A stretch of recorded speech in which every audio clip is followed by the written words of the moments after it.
ਅੱਜਕੱਲ ਕੈਨੇਡਾ ਦੀ ਯਾਤਰਾ ਕਰ ਰਹੇ ਦ ਸਮਰ ਨਿਊਜ਼ ਦੇ ਸੀਨੀਅਰ ਐਡੀਟਰ ਸ਼੍ਰੀ ਤਰਲੋਚਨ ਸਿੰਘ ਵੱਲੋਂ ਸ਼ੁਰੂ ਕੀਤੇ ਪ੍ਰੋਗਰਾਮ ਕੈਨੇਡਾ ਉਡਾਰੀ ਦੇ ਤਹਿਤ ਅੱਜ ਤੁਹਾਨੂੰ ਕੈਨੇਡਾ ਦਾ ਇੱਕ ਹੋਰ ਨਿਵੇਕਲਾ ਰੰਗ ਦਿਖਾਵਾਂਗੇ। ਇਹ ਦੱਸਾਂਗੇ ਕਿ ਪੰਜਾਬੀ ਲੇਖਕ ਤੇ ਸਾਹਿਤਕਾਰ ਸੱਤ ਸਮੁੰਦਰ ਪਾਰ ਕਿਵੇਂ ਆਪਣੀ ਮਾਂ ਬੋਲੀ ਤੇ ਸੱਭਿਆਚਾਰ ਨੂੰ ਜਿਉਂਦਾ ਰੱਖਣ ਤੇ ਵਿਸ਼ਾਲ ਕਰਨ ਦੇ ਲਈ ਕਿਹੜੀਆਂ-ਕਿਹੜੀਆਂ ਯੋਗਤਾ ਕਰਦੇ ਨੇ।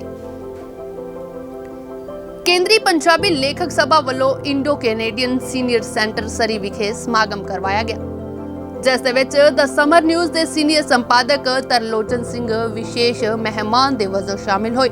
ਇਸ ਮੌਕੇ ਸਭਾ ਵੱਲੋਂ ਪ੍ਰਮੁੱਖ ਲੇਖਕ ਚਰਨ ਸਿੰਘ ਵਿਰਦੀ ਦੀਆਂ 22 ਪੁਸਤਕਾਂ ਰਿਲੀਜ਼ ਕੀਤੀਆਂ ਗਈਆਂ ਤੇ ਸੁਖਦੇਵ ਸਿੰਘ ਵਿਰਦੀ ਨੇ ਇਸ ਮੌਕੇ 41 ਸਾਲ ਪਹਿਲਾਂ ਵੈਨਕੂਵਰ ਵਿੱਚ ਸ਼ੁਰੂ ਕੀਤੇ ਪੰਜਾਬੀ ਦੇ ਅਖਬਾਰ ਬਾਰੇ ਰੋਚਕ ਜਾਣਕਾਰੀ ਸਾਂਝੀ ਕੀਤੀ। ਕੈਨੇਡਾ ਵਿੱਚ ਪੰਜਾਬੀ ਮੀਡੀਆ ਦਾ ਇੱਕ ਆਪਣਾ ਮੁਕਾਮ ਹੈ ਤੇ ਸੁਖਦੇਵ ਸਿੰਘ ਜੀ ਸਾਡੇ ਨਾਲ ਨੇ, ਜਿਨ੍ਹਾਂ ਨੇ ਅੱਜ ਤੋਂ 41 ਸਾਲ ਪਹਿਲਾਂ 41 ਈਅਰ ਪਹਿਲਾਂ ਕੈਨੇਡਾ 'ਚ ਸਰੀ 'ਚ ਪੰਜਾਬੀ ਦਾ ਪੇਪਰ ਵੈਨਕੂਵਰ ਸ਼ੁਰੂ ਕੀਤਾ ਸੀ ਔਰ ਵੈਨਕੂਵਰ ਹੀ ਆ ਕੇ ਤੱਕ ਕਰਿਆ।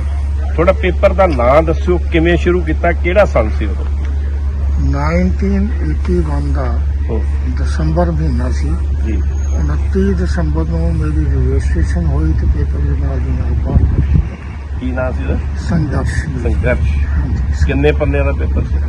ਪੰਨੇ ਚੱਕਰੇ 75 ਵੀ ਹੁੰਦੇ ਸੀ। ਕਮਾਲ ਹੈ। ਫਿਰ 32 34 36 ਇਹ ਵੀਕਲੀ ਪੇਪਰ ਹੁੰਦੇ ਇੱਕ ਇਹ ਬਾਈ ਮੇਰਾ ਉਹਦੇ ਨਾਲ ਹੋਰ ਬਹੁਤ ਸਾਰਾ ਕੰਮ ਸੀ, ਇੰਟਰਪ੍ਰੀਟੇਸ਼ਨ ਦਾ, ਟ੍ਰਾਂਸਲੇਸ਼ਨ ਦਾ, ਇਸ ਕਰਕੇ ਟਾਈਮ ਥੋੜਾ ਘੱਟ ਮਿਲਦਾ ਸੀ। ਅਖਬਾਰ ਵੈਨਕੂਵਰ 'ਚ ਕੱਢਣ ਦਾ ਆਈਡੀਆ ਕਿਵੇਂ ਆਇਆ? ਮੈਂ ਵੈਨਕੂਵਰ ਵਿੱਚ ਰਹਿੰਦਾ ਸੀ।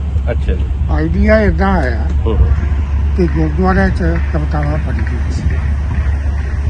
ਉਹਨਾਂ ਦੀ ਜਿਹੜੀ ਸਿਚੁਏਸ਼ਨ ਸੀ ਸਮਾਂ ਦੇਣ ਦੀ, ਉਹ ਬੜੀ ਗਲਤ ਸੀ। ਵੀ ਦੋਨੋਂ ਇੱਥੇ ਸ਼ਰੀਰ ਤੇ 4 ਬੰਦੇ ਰਹਿ ਗਏ ਸੀ। ਉਹ ਜਦੋਂ 4 ਬੰਦੇ ਰਹੇ ਤੇ ਉਹਨਾਂ ਨੇ ਉਦੋਂ ਟਾਈਮ ਦੇ ਦੇਣਾ। ਮੈਂ ਇੰਡੀਆ ਤੋਂ ਵੀ ਸੀਗਾ, ਮੈਂ ਹੁਣ ਵੀ ਕਦੇ ਨਹੀਂ ਪੜ੍ਹੀ ਇੱਥੇ, ਮੈਨੂੰ ਸ਼ੌਕ ਸੀ। ਮੈਂ ਇੰਡੀਆ 'ਚ ਸਟੇਜਾਂ 'ਤੇ ਪੜ੍ਹਦਾ ਹਾਂਜੀ। ਉਹ ਬਰਕਤ ਹੋਣੀ, ਪ੍ਰੋਟੈਕਸ਼ਨ ਬੀਰ ਹੋਣੀ, ਕਾਸਦ ਹੋਣੀ, ਇਹਨਾਂ ਦੇ ਨਾਲ ਅਸੀਂ ਇੱਥੇ ਜਾਂਦੇ ਹੁੰਦੇ ਸੀ। ਮੈਂ ਦਿੱਲੀ ਹੁੰਦਾ ਸੀ ਤੇ ਮੈਨੂੰ ਇੱਕ ਦਿਨ ਰਾਤ ਨੂੰ ਸੁਪਨਾ ਆਇਆ, ਇਹ ਰਿਐਲਿਟੀ ਦੱਸਣ ਲੱਗਾ ਜੀ। ਮੈਨੂੰ ਕਿਸੇ ਨੇ ਕਿਹਾ ਕਿ ਤੂੰ ਇਹਨਾਂ ਦੀਆਂ ਮਿਹਨਤਾਂ ਕਿਉਂ ਕਰਦਾ? ਮੈਂ ਤੈਨੂੰ ਕਲਮ ਵੀ ਦਿੱਤੀ ਆ, ਮੈਂ ਤੈਨੂੰ ਗਿਆਨ ਵੀ ਦਿੱਤਾ, ਤੂੰ ਆਪਣਾ ਕਿਉਂ ਨਹੀਂ ਕਰਦਾ? ਸੁਪਨਾ ਆ ਗਿਆ ਤਾਂ ਮੈਂ ਉਦੋਂ ਹੀ ਸੁਪਨੇ ਦੇ ਬਾਅਦ ਆਪਣੇ ਕੰਮ ਦੇ ਵਿੱਚ ਸ਼ੁਰੂ ਕਰ ਦਿੱਤਾ। ਗਿਆਨ ਤਾਂ ਮੇਰੇ ਤੋਂ ਤਾਜ਼ਾ ਸੀ, ਉਸ ਨੂੰ ਬਹੁਤ ਸੀ। ਤੇ ਮੈਂ ਫਿਰ ਸੋਚਿਆ ਕਿ ਮੈਨੂੰ ਕੋਈ ਕਿਸੇ ਨੇ ਕਿਹਾ ਕਿ ਤੂੰ ਏਦਾਂ ਕਰ। ਮੈਂ ਬਿਲਕੁਲ ਨਿਰੋਲ ਧਾਰਮਿਕ ਉਮੀਦ ਨੂੰ ਜਿਹੜੀ ਹੋਗਾ ਕਿ ਐਡ ਵੀ ਨਹੀਂ ਸੀ। ਕਮਾਲ ਇੰਨਾ ਸੀ। ਔਰ ਚੜਿਆ ਉੱਥੇ ਤੁਹਾਡੇ ਚੱਲਿਆ। ਉਦੋਂ ਮੈਂ ਆਪਣੇ ਮੰਜੇ ਦੀ ਪੈਂਦ ਤੇ ਬੈਠ ਕੇ ਜਿਹਨੂੰ ਕਹਿੰਦੇ ਹੈਗਾ ਕਲਮ ਫੜ ਕੇ ਮੈਂ ਲਿਖਣਾ ਸ਼ੁਰੂ ਕਰ ਦਿੱਤਾ ਤੇ ਗੁਰਦੁਆਰੇ ਦੀ ਟਾਈਪ ਰਾਈਟਰ ਚੱਕ ਕੇ ਲਿਆ ਕੇ ਟਾਈਪ ਸ਼ੁਰੂ ਕਰ ਦਿੱਤਾ। ਤੁਸੀਂ ਆਪ ਹੀ ਰਿਪੋਰਟਰ, ਆਪ ਹੀ ਐਡੀਟਰ, ਸਭ ਕੁਝ ਆਪ ਹੀ? ਐਡੀਟਰ ਆਪ ਹੀ, ਪਬਲਿਸ਼ਰ ਆਪ ਹੀ, ਰਿਪੋਰਟਰ। ਉਹਨਾਂ ਦਿਨਾਂ 'ਚ ਡਿਲੀਵਰੀ ਮੈਨ ਵੀ ਆਪ ਹੀ ਹੁੰਦੇ ਸੀ, ਕਿਉਂਕਿ ਦੁਕਾਨਾਂ ਥੋੜ੍ਹੀਆਂ ਹੁੰਦੀਆਂ ਸੀ। ਇੱਕ ਵਾਰ ਫ੍ਰੀ ਓਕੇ 20 ਪੇਪਰ ਸੀ ਤੇ ਮੈਂ ਸ਼ੁਰੂ ਕਰ ਦਿੱਤਾ। ਕਿੰਨੇ ਸਾਲ ਚਲਾਇਆ ਤੁਸੀਂ? ਮੇਰੇ ਖਿਆਲ 27 ਸਾਲ ਚੱਲਿਆ। 81 ਤੋਂ 2011 ਤੱਕ। ਤੁਸੀਂ ਗਿਣ ਲਓ ਕਿੰਨੇ ਸਾਲ ਹੋ ਗਏ। ਤੇ 11 ਵਿੱਚ ਵੀ ਮੈਂ ਇਸ ਕਰਕੇ ਛੱਡਿਆ ਕਿ ਮੇਰੇ ਹਿੱਪ 'ਤੇ ਸੱਟ ਲੱਗ ਗਈ ਸੀ। 30 ਸਾਲ ਹੋ ਗਏ ਜੀ ਫਿਰ? ਹਾਂਜੀ। 6 ਮਹੀਨੇ 7 ਮਹੀਨੇ ਮੈਂ ਹਸਪੀਟਲ 'ਚ ਰਹਿ ਗਿਆ ਤੇ ਬਾਕੀ ਘਰ ਤੁਰਦਾ ਸੀ। ਤੇ ਕਹਿ ਇਹ ਸਕਦੇ ਹਾਂ ਫਿਰ ਵੀ ਪੰਜਾਬੀ ਮੀਡੀਆ ਦੀ ਜੜ ਲਾਉਣ ਵਾਲੇ ਜੇ ਤੁਸੀਂ? ਹਾਂਜੀ ਬਿਲਕੁਲ। ਹੁਣ ਕੋਈ ਮੰਨੇ ਚਾਹੇ ਨਾ ਮੰਨੇ, ਇਹ ਇੰਡੋ ਕੈਨੇਡੀਅਨ ਚ ਮੇਰਾ ਪੇਪਰ ਥੋੜਾ ਜਿਹਾ ਮਿਲਦਾ ਸੀ। ਇੰਡੋ ਕੈਨੇਡੀਅਨ ਦਾ ਥੋੜਾ ਜਿਹਾ ਡੀਪ ਸਰਕਲ ਵੱਡਾ ਸੀ। ਜੀ। ਜੇ ਇੱਥੇ ਪੰਜਾਬੀ ਸੱਭਿਆਚਾਰ ਤੇ ਜਾਂ ਦੁਕਾਨਾਂ ਨੂੰ ਸਪੋਰਟ ਕਰਨ ਵਾਲੇ ਸੀ, ਉਹ ਅਸੀਂ ਸੀ। ਉਧਰੋਂ ਸਾਨੂੰ ਸਪੋਰਟ ਕਰਨ ਵਾਲੇ ਵੀ ਉਹੀ ਦੁਕਾਨਦਾਰ ਸੀ ਜਾਂ ਗੁਰਦੁਆਰੇ ਵਾਲੇ ਸੀ। ਪੈਸਾ ਅਸੀਂ ਕਿਸੇ ਕੋਲੋਂ ਨਹੀਂ ਸੀ ਮੰਗਦੇ। ਇੱਕ ਕਿਸਮ ਦਾ ਜਿਵੇਂ ਉਲਹਾਮ ਹੋਇਆ ਸੀ ਓਕੇ ਉਦਾਂ ਹੀ ਉਹਨੂੰ ਸਰੀਰ ਰੱਖ ਸੁਪਨਾ ਸਾਕਾਰ ਕਰੀਏ। ਨਮਸਕਾਰ ਕਰੂਗਾ। ਤੇ ਤੁਸੀਂ ਇੰਡੀਆ ਤੋਂ ਕਦੋਂ ਆਏ ਸੀ ਕੈਨੇਡਾ? ਮੈਂ ਇੰਡੀਆ ਤੋਂ 74 ਦਾ ਉੱਥੇ ਕੀ ਕਰਦੇ? ਐਂਡ ਉੱਥੇ ਮੈਂ ਪਹਿਲਾਂ ਤਾਂ ਪ੍ਰੈਸ ਇਨਫੋਰਮੇਸ਼ਨ ਬਿਊਰੋ ਦੇ ਹੈਡ ਆਫਿਸ ਦਿੱਲੀ। ਉਹ ਅੱਛਾ ਜੀ। ਉਹਦੇ ਬਾਅਦ ਮਤਲਬ ਮੈਂ ਮੀਡੀਆ ਨਾਲ ਤੁਹਾਡਾ ਸ਼ੁਰੂ ਤੋਂ ਹੀ ਸ਼ੁਰੂ ਜੋੜ ਤੋਂ ਹੀ ਸੀ। ਮੀਡੀਆ ਨਾਲ ਜਿਹੜੇ ਸੀ ਸਾਨੂੰ ਸੀਗਾ। ਓਕੇ ਕਦੇ ਕਦੇ ਡੀਏਵੀ ਵੀ ਹੋ ਜਾਂਦਾ ਸੀ। ਓਕੇ ਉਹਦੇ ਬਾਅਦ ਵੀ ਮੇਰਾ ਫਿਰ ਕੁਝ ਮੀਡੀਆ ਨਾਲ ਤੇ ਕੁਝ ਬੁੱਕਸ ਵਾਲਿਆਂ ਨਾਲ ਕੰਸਰਨ ਰਿਹਾ। Punjab state university text book board ਜੀ ਜੀ ਜੀ। ਮੈਂ 4-5 ਸਾਲ ਉੱਥੇ ਵੀ ਗਿਆ, ਦਿੱਲੀ ਛੱਡ ਕੇ ਆ ਗਿਆ ਸੀ। ਉੱਥੇ ਕੰਮ ਕੀਤਾ। ਹਾਂਜੀ, ਦਿੱਲੀ ਤੋਂ ਰਿਟਾਇਰ ਨਹੀਂ ਸੀ। ਮੈਂ ਤਾਂ ਦਿੱਲੀ ਛੱਡ ਦਿੱਤੀ। ਮੇਰੀ ਵਾਈਫ ਟੀਚਰ ਸੀ ਜੀ ਇੰਡੀਆ ਦੇ ਵਿੱਚ ਔਰ ਸਜਲ ਪੰਜਾਬ ਦੇ ਵਿੱਚ। ਤੇ ਆਉਣਾ ਜਾਣਾ ਮੁਸ਼ਕਿਲ ਸੀ। ਮੈਂ ਕਿਹਾ ਚਲ ਉੱਥੇ ਚੱਲਦੇ, ਉੱਥੇ ਮੈਨੂੰ ਜੋਬ ਮਿਲ ਗਈ ਸੀ।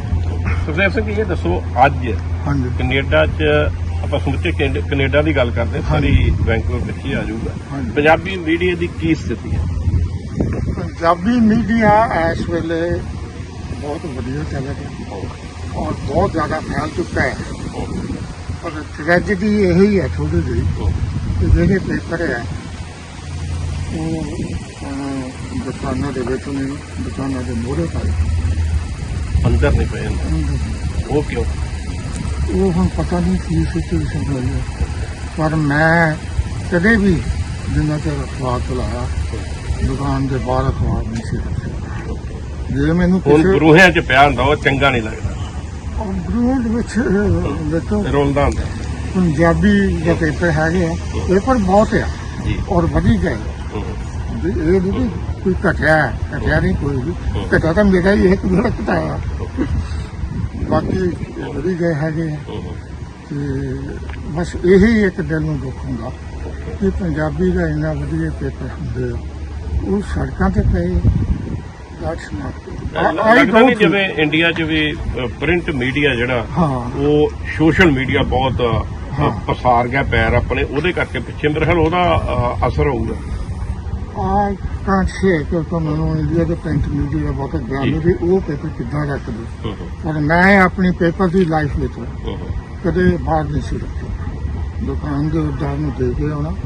ਜੇ ਮੈਂ ਕਿਸੇ ਵੇਲੇ ਨੋਟ ਕਰ ਲੈਣਾ ਕਿ ਦੁਕਾਨ ਵਾਲੇ ਨੇ ਮੇਰੇ ਤੋਂ ਤਾਂ ਰੱਖ ਲਿਆ, ਮੁੜ ਕੇ ਬਾਹਰ ਰੱਖ ਦਿੱਤਾ, ਮੈਂ ਉਹਦਾ ਮੁੜ ਕੇ ਪੇਪਰ ਨਹੀਂ ਸੀ ਰੱਖਦਾ। ਕਮਾਲ ਹੈ। ਮੈਂ ਅੱਛਾ ਉਹਨੂੰ ਕਹਿ ਦਿੰਦਾ ਸੀ I know you don't need it so I don't want to put it. ਕਈ ਵਾਰੀ ਏਦਾਂ ਵੀ ਹੋਇਆ ਕਿ ਇਹਨੇ ਐਡ ਦਿੱਤੀ ਆ, ਉਹਨ ਵੀ ਐਡ ਲਈ ਪੇਪਰ ਤਾਂ ਰੱਖ ਲਿਆ ਕੋਲ 10-15-20 ਦਿਨ ਦੇ ਵਿੱਚ ਸੀ, ਪਰ ਬਾਅਦ ਵਿੱਚ ਉਹਨੂੰ ਫਿਰ ਬਾਹਰ ਰੱਖ ਦਿੱਤਾ। ਮੈਂ ਫਿਰ ਚਲਾ ਗਿਆ, ਦੇਖਿਆ ਜਦੋਂ ਪਤਾ ਲੱਗਾ ਮੈਨੂੰ, ਮੈਂ ਫਿਰ ਐਡ ਦੇਣੀ ਹੈ ਦੇ, ਨਹੀਂ ਦੇਣੀ ਤੇਰੀ ਮਰਜ਼ੀ, ਪਰ ਮੈਂ ਪੇਪਰ ਜਿਹੜਾ ਉਹ ਬਾਹਰ ਜੇ ਤੈਨੂੰ ਆਪਣੀ ਐਡ ਦਾ ਫਿਕਰ ਨਹੀਂ, ਪੇਪਰ ਦਾ ਫਿਕਰ ਨਹੀਂ, ਤਾਂ ਤੈਨੂੰ ਲੋੜ ਹੀ ਨਹੀਂ ਇਹਦੀ, ਤਾਂ ਮੈਂ ਕਿਉਂ ਦੇਵਾਂ ਤੈਨੂੰ। ਜੇ ਮੈਨੂੰ ਇਹ ਪ੍ਰੋਬਲਮ ਹੋਵੇ ਕਿ ਮੇਰੇ ਪੇਪਰ ਲੱਗਦੇ ਨਹੀਂ, ਇਹ ਤੁਹਾਡੀ ਗਲਤ ਫਹਿਮੀ ਹੈ। ਗੁਰਦੁਆਰੇ ਰੱਖ ਦਿਓ, ਅਰਦਾਸ ਹੋਣ ਦੇ ਅੱਧੇ ਘੰਟੇ ਬਾਅਦ ਤੁਹਾਡੇ ਪੇਪਰ ਖੁੱਲ੍ਹ ਜਾਊਗਾ। ਮੇਰੇ ਮਾਂ ਬੋਲੀ ਨੂੰ ਰੁਲਦਾ ਨਹੀਂ ਦੇਖ ਸਕਦੇ। ਨਹੀਂ। ਸੋ ਸੁਖਦੇਵ ਸਿੰਘ ਜਿਨ੍ਹਾਂ ਨੇ ਵੈਂਕੂਵਰ 'ਚ ਪੰਜਾਬੀ ਦਾ ਪੇਪਰ ਕੱਢਣ ਦੀ ਕਹਿ ਸਕਦੇ ਆ ਜੜ ਲਾਈ ਸੀ, ਉਹਨਾਂ ਨੂੰ ਇੰਨਾ ਕੁ ਪਛਤਾਵਾ ਵੀ ਜਦੋਂ ਮੈਂ ਅਖਬਾਰ ਕੱਢਦਾ ਸੀ ਉਦੋਂ ਅਖਬਾਰਾਂ ਜਿਹੜੀਆਂ ਸੀ ਸਟੋਰਾਂ ਤੇ ਦੁਕਾਨਾਂ ਦੇ ਅੰਦਰ ਸ਼ਿੰਗਾਰ ਬਣਦੀਆਂ ਸੀ, ਪਰ ਹੁਣ ਦੁਕਾਨਾਂ ਦੇ ਗੇਟਾਂ ਤੇ ਰੁਲਦੀਆਂ ਦੇ। ਉੱਥੇ ਹੀ ਮੁੱਖ ਮਹਿਮਾਨ ਤਰਲੋਚਨ ਸਿੰਘ ਨੇ ਪ੍ਰਵਾਸ ਅਤੇ ਮਾਂ ਬੋਲੀ ਬਾਰੇ ਆਪਣੇ ਵਿਚਾਰ ਪ੍ਰਗਟ ਕਰਦਿਆਂ ਮਾਹੌਲ ਭਾਵੁਕ ਕਰ ਦਿੱਤਾ। ਉਹਨਾਂ ਕੈਨੇਡਾ ਤੋਂ ਵਾਪਸ ਪਰਤ ਕੇ ਪ੍ਰਵਾਸੀ ਪੰਜਾਬੀਆਂ ਦਾ ਸੁਨੇਹਾ ਪੰਜਾਬ ਦੇ ਮੁੱਖ ਮੰਤਰੀ ਭਗਵੰਤ ਮਾਨ ਕੋਲ ਪਹੁੰਚਾਉਣ ਦਾ ਵੀ ਵਿਸ਼ਵਾਸ ਦਿਵਾਇਆ। ਅੱਜ ਦੀ ਖੂਬਸੂਰਤ ਮਹਿਫਲ ਤੋਂ ਮੌਜੂਦ ਖੂਬਸੂਰਤ ਸ਼ਖਸੀਅਤਾਂ ਸਾਰਿਆਂ ਦਾ ਬਹੁਤ ਧੰਨਵਾਦ ਮੈਨੂੰ ਇਸ ਸਟੇਜ ਤੇ ਆਉਣ ਦਾ ਮੌਕਾ ਦਿੱਤਾ। ਮੇਰੀ ਕੈਨੇਡਾ ਦੀ ਇਹ 5ਵੀਂ ਫੇਰੀ ਹੈ। ਜਦੋਂ ਮੈਂ ਕੈਨੇਡਾ ਆਉਂਦਾ, ਆਪਣੀ ਧੀ ਨੂੰ ਮਿਲਦਾ, ਪੁੱਤ ਨੂੰ ਮਿਲਦਾ, ਜਦੋਂ ਮੈਂ ਪ੍ਰਿੰਸੀਪਲ ਗਿੱਲ ਵਰਗਿਆਂ ਦੇ ਖੁਸ਼ੀ ਨਾਲ ਚਮਕਦੇ ਚਿਹਰੇ ਦੇਖਦਾ, ਸੰਦੀਪ ਮਾਧੋਪੁਰੀ ਹੋਣਾ ਦਾ ਲਾਲ ਚਿਹਰਾ ਦੇਖਦਾ, ਸੂਹਾ ਚਿਹਰਾ ਦੇਖਦਾ, ਤੇ ਕੋਟਲੀ ਸਾਹਿਬ ਦੇ ਸ਼ਬਦ ਸੁਣਦਾ ਤੇ ਪਿਛਲੇ ਫੰਕਸ਼ਨ 'ਚ ਵੀ ਆਇਆ ਸੀ। ਅੱਜ ਚਰਨ ਸਿੰਘ ਹੋਣਾ ਦੀਆਂ ਢੇਰ ਕਿਤਾਬਾਂ ਰਿਲੀਜ਼ ਹੋਣਗੀਆਂ, ਉਹਨਾਂ ਨੂੰ ਦੇਖਦਾ ਤੇ ਮਨ ਗਦ ਲੱਗਦਾ ਕਿ ਮੈਂ ਜਦੋਂ ਕੈਨੇਡਾ ਆਉਂਦਾ ਤੇ ਖੁਸ਼ੀਆਂ ਦੇ ਅੰਬਾਰ ਆ ਜਾਂਦੇ, ਪਰ ਜਦੋਂ ਫਿਰ ਵਾਪਸ ਜਾਣ ਦੀ ਵਾਰੀ ਆਉਂਦੀ ਹੈ, ਜਦੋਂ ਧੀ ਪੁੱਤ ਨੂੰ ਛੱਡ ਕੇ ਜਾਣਾ, ਮਨ ਡੁਲਕਦਾ। 2-3 ਰਾਤਾਂ ਪਹਿਲੋਂ ਲੁਕ ਕੇ ਅਥਰੂ ਆਉਂਦੇ ਨੇ ਤੇ ਉਹਨਾਂ ਨੂੰ ਪੂੰਝੀਦਾ, ਪਰ ਜਦੋਂ ਵਾਪਸ ਜਾਈਦਾ ਆਪਣੇ ਘਰ ਤੇ ਫਿਰ ਆਪਣੇ ਘਰ ਸਾਰੇ ਪੰਜਾਬ ਨੂੰ ਦੇਖ ਕੇ ਮਨ ਫਿਰ ਡੁਲਕਦਾ, ਕਿਉਂਕਿ ਤੁਹਾਡੀ ਕੈਨੇਡਾ ਦੀ ਖੂਬਸੂਰਤ ਜ਼ਿੰਦਗੀ ਜਦੋਂ ਦੇਖਦਾ ਤੇ ਫਿਰ ਜਦੋਂ ਆਪਣੇ ਪੰਜਾਬ ਵੱਲ ਦੇਖਦਾ, ਬਹੁਤਾ ਮਾੜਾ ਨਹੀਂ ਪਿਆ, ਸਾਨੂੰ ਆਦਤ ਵੀ ਹੈ ਕ੍ਰਿਟਿਸਾਈਜ਼ ਕਰਨ ਦੀ, ਪਰ ਜਦੋਂ ਤੁਹਾਡੇ ਨਾਲ ਤੁਲਨਾ ਕਰਦਾ ਫਿਰ ਡਰ ਜਿਹਾ ਲੱਗਦਾ ਕਿਸੇ ਦਿਨ ਪੰਜਾਬ ਨੂੰ ਸਾਨੂੰ ਬਿਰਧ ਆਸ਼ਰਮ ਨਾ ਕਹਿਣਾ ਪਿਆ।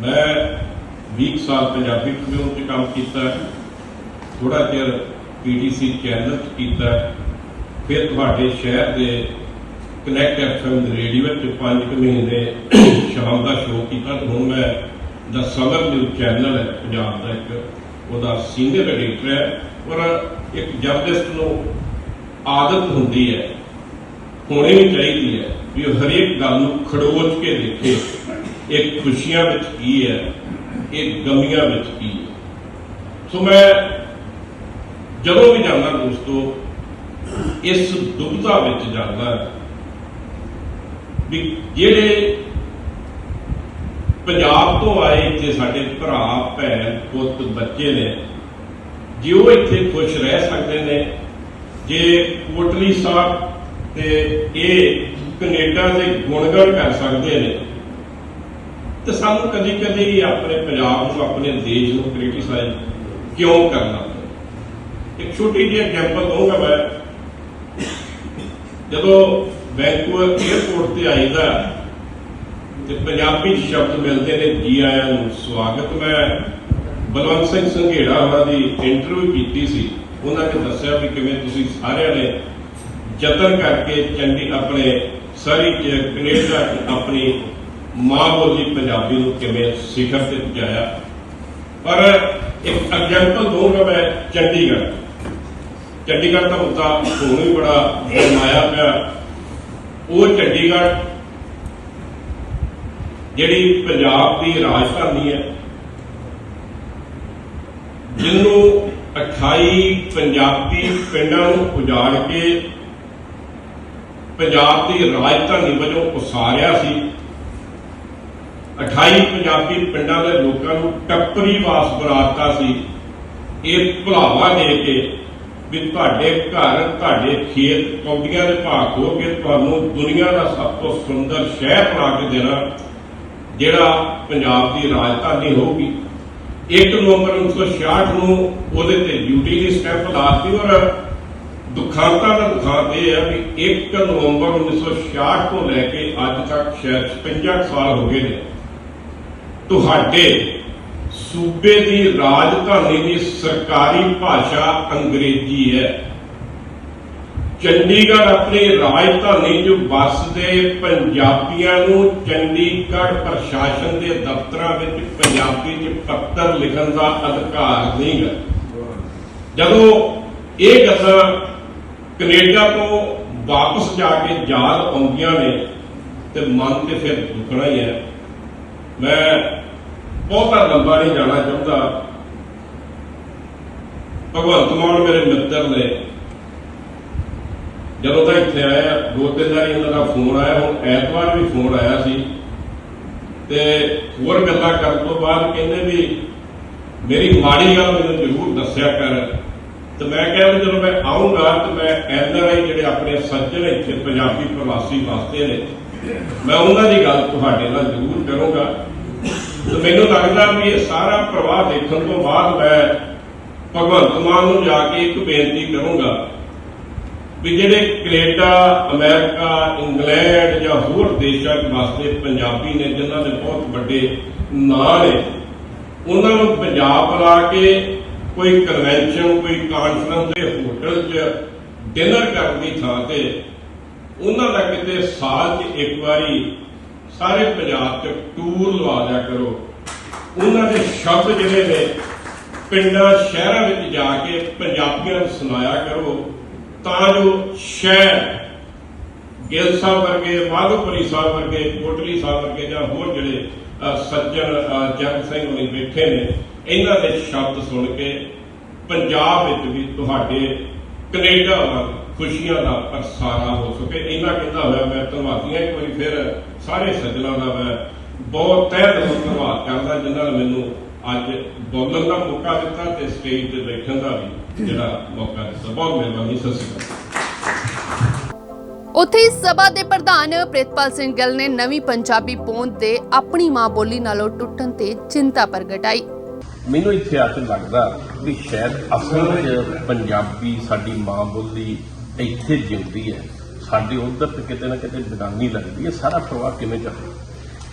ਦੇਖੋ, ਮੈਨੂੰ ਇੱਦਾਂ ਲੱਗਦਾ ਹੈ ਕਿ ਜਦੋਂ ਤੋਂ 1900 ਤੋਂ ਆਪਣੇ ਬੰਦੇ ਇੱਧਰ ਆਉਣੇ ਸ਼ੁਰੂ ਹੋਏ ਆ, 1900 ਪਹਿਲਾਂ ਦਾ ਇਤਿਹਾਸ ਬੜਾ ਕਮਾਲ ਦਾ ਹੈ ਜੀ। ਤੁਸੀਂ ਇਤਿਹਾਸ ਪੜ੍ਹੋ, ਬਹੁਤ ਪੁਰਾਣਾ ਜਿਹੜਾ ਪੁਰਾਣਾ ਤਾਂ 1880 ਤੋਂ ਵੀ ਮਿਲਦਾ। ਪਹਿਲਾਂ ਗੁਰਦੁਆਰਾ ਗੋਂਡੇ 'ਚ ਬਣਿਆ ਸੀ ਜੀ, ਇਹ ਕਿਹਾ ਜਾਂਦਾ ਹੈ ਜੀ। ਔਰ ਉਸ ਤੋਂ ਬਾਅਦ ਜਿਹੜਾ ਅਸਲੀ ਦੌਰ ਸ਼ੁਰੂ ਹੋਇਆ ਹੈਗਾ ਉਹ ਬਹੁਤਾ ਉਹ ਹੋਇਆ ਜੀ 1970 ਤੋਂ ਸ਼ੁਰੂ ਹੋਇਆ। 1970 ਵਕਤ ਆਉਣੇ ਸ਼ੁਰੂ ਹੋਏ ਤੇ ਫਿਰ ਵੱਖ-ਵੱਖ ਤਰੀਕਿਆਂ ਨਾਲ ਜਿਹੜੇ ਇਮੀਗ੍ਰੈਂਟਸ ਆ ਉਹ ਆਉਂਦੇ ਕੈਨੇਡਾ ਨੇ, ਜਿੰਨੇ ਵੀ ਇਮੀਗ੍ਰੈਂਟਸ ਵਿਸ਼ਵ ਪੜ੍ਹਦੇ ਹੈਗੇ ਆ, ਉਹਨਾਂ ਲਈ ਇਹਨਾਂ ਦਰਵਾਜ਼ੇ ਖੋਲੇ।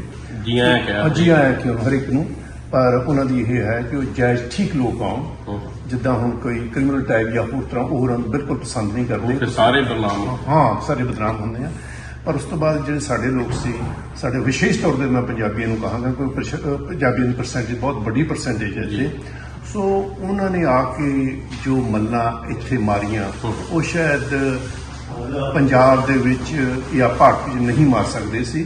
ਉਸ ਦਾ ਸਭ ਤੋਂ ਵੱਡਾ ਕਾਰਨ ਇਹ ਸੀ ਜਿਹੜਾ ਉੱਥੋਂ ਦਾ ਸਿਸਟਮ ਸੀ, ਜਿਹੜੀ ਉਹਨਾਂ ਦੀ ਯੋਗਤਾ ਸੀ, ਉਸ ਦੇ ਮੁਤਾਬਕ ਉਹਨਾਂ ਨੂੰ ਅੱਗੇ ਵਧਣ ਦੇ ਮੌਕੇ ਨਹੀਂ ਮਿਲੇ। ਪਰ ਜਦੋਂ ਅਸੀਂ ਹੁਣ ਇੱਥੇ ਆ ਕੇ ਦੇਖਦੇ ਹਾਂ, ਖਾਸ ਤੌਰ ਦੇ ਉੱਤੇ ਕੈਨੇਡਾ ਦੇ ਵਿੱਚ, ਉੱਧਰ ਆਪਣਾ ਐਂਟੇਰੀਓ, ਟੋਰਾਂਟੋ ਵੱਲ ਜੀ, ਇੱਧਰ ਹੈਗਾ ਬ੍ਰਿਟਿਸ਼ ਕੋਲੰਬੀਆ ਜੀ। ਸੋ ਇਹ ਤੁਸੀਂ ਦੇਖੋਗੇ ਬਹੁਤ ਥੋੜੇ ਸਮੇਂ ਦੇ ਵਿੱਚ ਬਹੁਤ ਵੱਡੀਆਂ ਸਾਡੇ ਲੋਕਾਂ ਨੇ ਮੱਲਾਂ ਮਾਰੀਆਂ। ਔਰ ਮੈਂ ਸਮਝਦਾ ਕਿ ਜਿਹੜਾ ਕੈਨੇਡਾ ਹੈ ਉਹ ਸਾਡੇ ਪੰਜਾਬੀਆਂ, ਖਾਸ ਤੌਰ ਪੰਜਾਬੀਆਂ ਲਈ ਵਰਦਾਨ ਸਾਬਤ ਹੋਇਆ। ਔਰ ਮਿਹਨਤੀ, ਬੜੇ ਸਖਤ ਮਿਹਨਤੀ ਨੇ, ਔਰ ਇਹਨਾਂ ਦੀਆਂ ਜੋ ਪ੍ਰਾਪਤੀਆਂ ਨੇ ਬਹੁਤ ਸ਼ਲਾਘਾਯੋਗ ਨੇ ਸਾਰੇ ਕੈਨੇਡਾ ਦੇ ਵਿੱਚ। ਸੋ ਮੈਂ ਸਮਝਦਾ ਫਿਰ ਤੁਸੀਂ ਸਾਹਿਤ ਦੀ ਗੱਲ ਕਰਨਾ ਚਾਹੁੰਦੇ ਨਾਲ ਫਿਰ ਸਾਹਿਤ, ਇਸ ਤਰ੍ਹਾਂ ਨਾਲ ਸਾਹਿਤ ਆਉਂਦਾ ਗਿਆ। ਔਰ ਇਹ ਜਿਹੜਾ ਇੱਧਰ ਉੱਧਰ ਟੋਰਾਂਟੋ ਤੇ ਇੱਧਰ ਬ੍ਰਿਟਿਸ਼ ਕੋਲੰਬੀਆ, ਇਹ ਸਾਹਿਤ ਦੇ ਮੇਰੇ ਖਿਆਲ ਬਾਹਰ ਸਭ ਤੋਂ ਵੱਡੇ ਕੇਂਦਰ ਨੇ। ਮੈਂ ਸਮਝਦਾ ਕਿ ਜਿੰਨੀ ਵੀ ਸਿਆਸਤ ਵਾਲੇ ਲੋਕ ਜਾਂ ਫਿਰ ਸਾਹਿਤ ਵਾਲੇ ਲੋਕ ਸਾਰੇ ਤੁਹਾਨੂੰ ਉਹ ਬ੍ਰਿਟਿਸ਼ ਕੋਲੰਬੀਆ ਦੇ ਵਿੱਚ, ਖਾਸ ਤੌਰ ਤੇ ਸਰੀ ਦੇ ਵਿੱਚ ਮਿਲਣਗੇ। ਤੁਸੀਂ ਦੇਖਿਆ ਹੋਣੇ ਤੇ ਕਿੰਨੀਆਂ ਸੰਸਥਾਵਾਂ ਹਨ, ਹੈ ਜੀ, ਕਿੰਨਾ ਕੁਛ ਕਮਰ। ਸੋ ਇੱਥੇ ਜਿਹੜਾ ਕੰਮ ਬਹੁਤ ਜ਼ਿਆਦਾ, ਬਹੁਤ ਦੇਰ ਤੋਂ ਕੰਮ ਰਿਹਾ। ਫਰਜ਼ ਮੈਂ ਤੁਹਾਨੂੰ ਉਦਾਹਰਨ ਦੇ ਲਈ ਸਾਡੀ ਕੇਂਦਰੀ ਪੰਜਾਬੀ ਲੇਖ ਸਭਾ ਅਮਰੀਕਾ ਹੈ, ਤੁਸੀਂ ਵਿਸ਼ਵਾਸ ਨਹੀਂ ਕਰਨਾ, ਇਹ 1986 ਚ ਰਜਿਸਟਰ ਹੋਈ ਸੀ। ਤੁਸੀਂ ਦੇਖੋ ਇਹਦੀ 36 ਸਾਲ। ਹਾਂਜੀ, ਉਸ ਤੋਂ ਪਹਿਲਾਂ ਉਸ ਟਾਈਮ ਦੇ ਜਿਹੜੇ ਲੋਕ ਬੜੇ ਮਤਲਬ ਚੇਤਨ ਸੀ ਤੇ ਉਹਨਾਂ ਨੇ ਸਾਹਿਤ ਬਾਰੇ ਸੋਚਿਆ। ਉਸ ਟਾਈਮ ਦੇ ਵਿੱਚ ਉਹਨਾਂ ਦੇ ਵਿੱਚ ਸਰਦਾਰ ਸਿੰਘ ਜੀ, ਗੁਰਦੇਵ ਸਿੰਘ ਜੀ ਮਾਨ, ਰਵਿੰਦਰ ਰਵੀ, ਡਾਕਟਰ ਗੁਰਬੇਲ ਸਿੱਧੂ, ਇਹ ਸਾਡੇ ਵੱਡੇ ਨਾਂ ਸਾਹਿਤ ਦੇ। ਉਹਨਾਂ ਨੇ ਸੰਸਥਾ ਬਣਾਈ ਸੀ। ਕੇਂਦਰੀ ਪੰਜਾਬੀ ਲੇਖ ਸਭਾ ਦਾ ਮੁੱਖ ਮੰਤਵ ਇਹ ਆ ਕਿ ਇੱਥੇ ਹਰ ਵਿਚਾਰਧਾਰਾ ਨੂੰ ਜੀਆਂ ਹੈ। ਗਿੱਲ ਸਾਹਿਬ, ਬੜੀਆਂ ਸਾਹਿਤਕ ਸੰਸਥਾਵਾਂ ਦੇਖੀਆਂ, ਤੁਹਾਡੇ ਵਰਗੇ ਸੱਜਣ ਬਹੁਤ ਪੰਜਾਬੀ ਸੱਭਿਆਚਾਰ ਦੀ ਇੱਥੇ ਗੱਲ ਕਰ ਰਹੇ ਨੇ, ਪਰ ਚਿੰਤਾ ਵਾਲੀ ਗੱਲ ਨਹੀਂ, ਜਿਹੜੇ ਇੱਥੋਂ ਦੀ ਨਵੀਂ ਕੌਮ ਹੈ, ਨਵੀਂ ਜਨਰੇਸ਼ਨ ਹੈ ਪੰਜਾਬੀਆਂ ਦੀ, ਉਹਨਾਂ ਨੂੰ ਕਿਵੇਂ ਤੁਸੀਂ ਆਪਣੀ ਜ਼ੁਬਾਨ ਨਾਲ ਤੇ ਆਪਣੇ ਸੱਭਿਆਚਾਰ ਨਾਲ ਜੋੜੋਗੇ?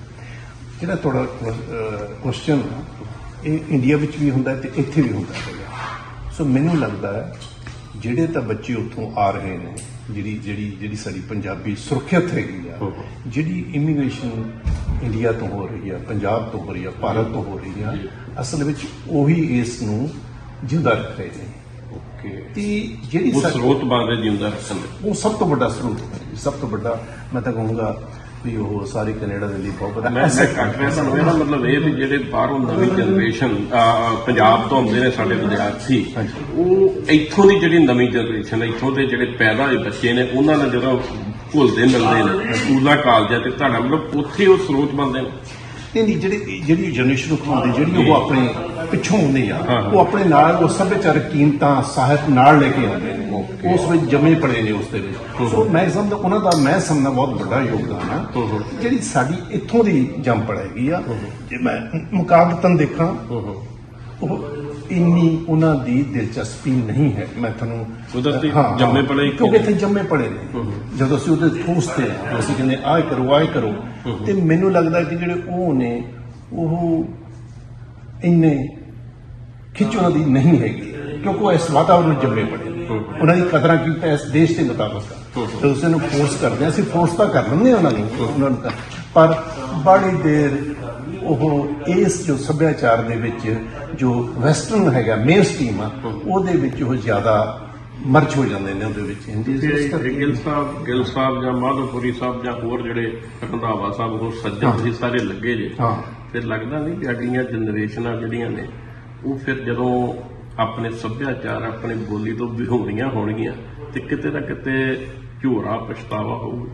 ਜਿਹੜੀ ਤੁਸੀਂ ਗੱਲ ਕਹਿੰਦੇ ਆ ਬੜੀ ਦਿਲਚਸਪ ਗੱਲ ਆ ਤੁਹਾਡਾ ਕੁਐਸਚਨ ਵੀ ਬਹੁਤ ਵਧੀਆ ਕੁਐਸਚਨ ਹੈਗਾ ਤੇ ਮੈਨੂੰ ਲੱਗਦਾ ਜਦੋਂ ਤੱਕ ਉਧਰੋਂ ਇਮੀਗ੍ਰੇਸ਼ਨ ਜਿਹੜੀ ਆਉਂਦੀ ਰਹੂਗੀ ਉਦੋਂ ਤੱਕ ਮੈਨੂੰ ਲੱਗਦਾ ਪੰਜਾਬੀ ਜਿਉਂਦੀ ਰਹੂਗੀ ਪਰ ਉਸ ਤੋਂ ਬਾਅਦ ਮੈਂ ਸਮਝਦਾ ਕਿ ਮੈਂ ਸੱਚੀ ਗੱਲ ਤੇ ਇਹ ਮੈਨੂੰ ਇੰਨੀ ਜ਼ਿਆਦਾ ਭਵਿੱਖ ਵਿੱਚ ਚੰਗੀ ਆਸ ਨਹੀਂ ਹੈਗੀ ਪਰ ਉਸ ਦਾ ਲੱਗੇ ਹੋਏ ਇਸ ਤਰ੍ਹਾਂ ਕੋਸ਼ਿਸ਼ ਕਰ ਰਹੇ ਹਾਂ ਬੜੀ ਦੇਰ ਤੋਂ ਕੋਸ਼ਿਸ਼ ਕਰ ਰਹੇ 30-40 ਸਾਲਾਂ ਤੋਂ ਅਸੀਂ ਲੱਗੇ ਹੋਏ ਹੈਗੇ ਹਾਂ ਸੋ ਬਾਕੀ ਵੀ ਲੱਗੀਆਂ ਜਥੇਬੰਦੀਆਂ ਪਰ ਜਦੋਂ ਅਸੀਂ ਆਪਣੇ ਬੱਚੇ ਜਿਹੜੇ ਸਾਡੇ ਇੱਥੇ ਬੌਰਨ ਹੋਏ ਨੇ ਉਹ ਉਨੀ ਦੀ ਦਿਲਚਸਪੀ ਬੜੀ ਘੱਟ ਆ ਉਹ ਜਿਹੜਾ ਮੇਨ ਸਟ੍ਰੀਮ ਆ ਉਹਦੇ ਵਿੱਚ ਉਹ ਉਧਰ ਬੜੀਆਂ ਵੱਡੀਆਂ ਪਲਾਂਘਾਂ ਪਾ ਰਹੇ ਬਹੁਤ ਵੱਡਾ ਉਹਨਾਂ ਦਾ ਵਧੀਆ ਕੰਮ ਕਰ ਰਹੇ ਨੇ ਜੋ ਉਧਰ ਪਰ ਜੇ ਤੁਸੀਂ ਕਹਿੰਦੇ ਆ ਸਾਡੇ ਸੱਭਿਆਚਾਰ ਨੂੰ ਸਾਹਿਤ ਨੂੰ ਤੇ ਉਹਦੇ ਵਿੱਚ ਸੱਚੀ ਗੱਲ ਤਾਂ ਇਹ ਮੈਨੂੰ ਵੀ ਖੁਦ ਨੂੰ ਸ਼ੰਕਾ ਹੈ ਵੀ ਪੰਜਾਬੀ ਕਦੋਂ ਤੱਕ ਜਿਉਂਦੀ ਰਹੂਗੀ ਪਰ ਅਸੀਂ ਜਦੋਂ ਇਮੀਗ੍ਰੇਸ਼ਨ ਉਧਰ ਆਉਂਦੀ ਰਹੇ ਤੇ ਸਾਡਾ ਸਾਹਿਤ ਤੇ ਸੱਭਿਆਚਾਰ ਜਿਉਂਦਾ ਰਹੇ ਮੈਂ ਤਾਂ ਇਹ ਸਮਝਦਾ।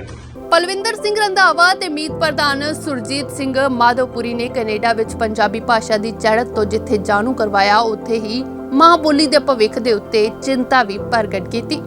22 ਕਿਤਾਬਾਂ ਇਕੱਠੀਆਂ ਰੀਡ ਕਰਨੀਆਂ ਮੈਨੂੰ ਯਾਦ ਹੈ ਮੈਂ 2 ਕਿਤਾਬਾਂ ਹੀ ਲਿਖੀਆਂ ਬਸ ਹੋ ਗਈ 22 ਕਿਤਾਬਾਂ ਲਿਖਣੀਆਂ ਤੇ ਟੋਟਲ 92 ਕਿਤਾਬਾਂ ਇਹ ਕਿੰਨੇ ਪ੍ਰਵਾਹ ਚੱਲਿਆ ਇਹ ਅਰਦੇ ਹੈਗੀ ਕਿ ਮੈਂ ਰੋਜ਼ 20 ਸਾਲ ਹੋ ਗਏ ਰੋਜ਼ ਰਾਤ ਨੂੰ 12 ਵਜੇ ਆਪਣੇ ਸਟੱਡੀ ਰੂਮ 'ਚ ਬਹਿਣਾ ਕਿਸੇ ਵੇਲੇ 11 ਵਜੇ ਵੀ ਬਹਿ ਜਾਂਦਾ ਕਿਸੇ ਵੇਲੇ 10 ਵਜੇ ਵੀ ਬਹਿ ਜਾਂਦਾ ਉਸ ਤੋਂ ਸਵੇਰੇ 8 ਵਜੇ ਤੱਕ ਬੈਠੇ ਰਹਿੰਦਾ 8 ਵਜੇ ਉੱਠਦਾ ਫਿਰ ਦਿਨ ਵੀ ਮੈਨੂੰ ਵਿੱਚ ਛੁੱਟੀ ਲੱਗਦੀ ਹੈ ਉਹ ਵੀ ਲਾ ਲੈਂਦਾ ਬਾਕੀ ਮੈਂ ਬੇਸਿਕਲੀ ਮੈਡੀਟੇਟਰ ਉਹ ਫਿਰ ਮੈਡੀਟੇਸ਼ਨ ਦੇ ਥਰੂ ਮੇਰੀ ਊਰਜਾ ਜਿਹੜੀ ਉਹ ਕੰਪਲੀਟ ਹੁੰਦੀ ਰਹਿੰਦੀ ਹੈ ਊਰਜਾ ਵੱਧਦੀ ਜਾਂਦੀ ਹੈ। ਹਾਂ ਮੇਰੇ 2 ਘੰਟੇ 1.5 ਘੰਟੇ ਸਲੀਪ ਵੀ ਬਹੁਤ ਮਤਲਬ ਕਿਤਾਬ ਵੀ ਤੁਹਾਡੀ ਊਰਜਾ ਹੈ ਜੀ ਹਾਂ ਤੇ ਵੈਸੇ ਕਿਤਾਬਾਂ ਜਿਹੜੀਆਂ 92 ਕਿਤਾਬਾਂ ਬਹੁਤ ਵੱਡੀ ਗੱਲ ਹੈ ਕਿਤਾਬਾਂ ਲਿਖਣੀਆਂ ਕਿਹੜੇ ਵਿਸ਼ੇ ਤੇ ਜ਼ਿਆਦਾ ਤੁਸੀਂ ਲਿਖੀ ਮੇਰਾ ਜਿਹੜਾ ਨਾ ਇੱਥੇ ਦੀ ਲਾਈਫ ਹੈ ਉਹਦਾ ਦਾ ਪ੍ਰਤੀਕਰਮ ਹੈ ਬੰਦੇ ਦੇ ਉੱਤੇ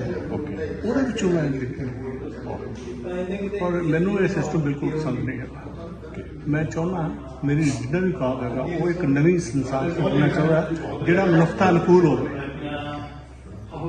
ਸਾਰਾ ਮੇਰਾ ਜਿੰਨਾ ਵੀ ਕਾਬ ਹੈ ਇਸ ਗੱਲ ਦਾ ਮੈਸੇਜ ਹੈ ਕਿ ਸੰਸਾਰ ਫਿਰਿਆ ਜਾਏ ਲੇਕਿਨ ਉਹ ਮਨੁੱਖਤਾ ਅਨੁਕੂਲ ਹੋਵੇ ਜਿਹੜਾ ਇਹ ਸਿਸਟਮ ਹੈ ਇਹ ਮਨੁੱਖਤਾ ਅਨੁਕੂਲ ਨਹੀਂ ਹੈ ਇਹ ਪਦਾਰਥਕ ਸਿਸਟਮ ਹੈ ਤੁਸੀਂ ਬਾਹਰ ਜਿਹੜਾ ਇੱਥੇ ਰਹਿ ਰਹੇ ਨੇ ਉਹ ਵੀ ਚੰਗੀ ਤਰ੍ਹਾਂ ਨਹੀਂ ਸਮਝ ਰਹੇ ਅਗਰ ਤੁਸੀਂ ਇਹ ਸਿਸਟਮ ਚੰਗੀ ਤਰ੍ਹਾਂ ਸਮਝੋ ਫਿਰ ਤੁਹਾਨੂੰ ਪਤਾ ਲੱਗੇਗਾ ਇਹ ਕੈਪੀਟਲਿਸਟ ਸਿਸਟਮ ਹੈ pure capitalist system which is not in favour of human being ਇਹ ਚਿੰਤਾ ਹੈ ਇਹ ਦੱਸੋ ਆਮ ਕਿਹਾ ਜਾਂਦਾ ਵੀ ਜਿਹੜਾ ਕਿਤਾਬਾਂ ਪੜ੍ਹਦਾ ਹੋਵੇ ਬੰਦਾ ਉਹ ਅਸਲ 'ਚ ਬੰਦਾ ਬਣਦਾ ਤੇ ਜਿਹੜਾ ਸਿਰਜਦਾ ਹੋਵੇ ਉਹ ਕੀ ਹੈ ਦੇਖੋ ਉਹ ਪੜ੍ਹਨ ਵਾਲਾ ਦਾ ਇੱਕ ਅਕਸ ਹੈ ਜਿਹੜਾ ਬੰਦਾ ਪੜ੍ਹਦਾ ਹੈ ਉਹਦਾ ਇੱਕ ਅਕਸ ਹੈ ਔਰ ਉਹਦੀ ਗੱਲਬਾਤ ਨੂੰ ਜਿਹੜੀ ਉਹਦੇ ਅੰਦਰ ਦੀ ਚੁੱਪ ਹੈ ਉਹਨੂੰ ਹੀ ਉਹ ਅਭਿਵਿਅਕਤ ਕਰਦਾ ਹੈ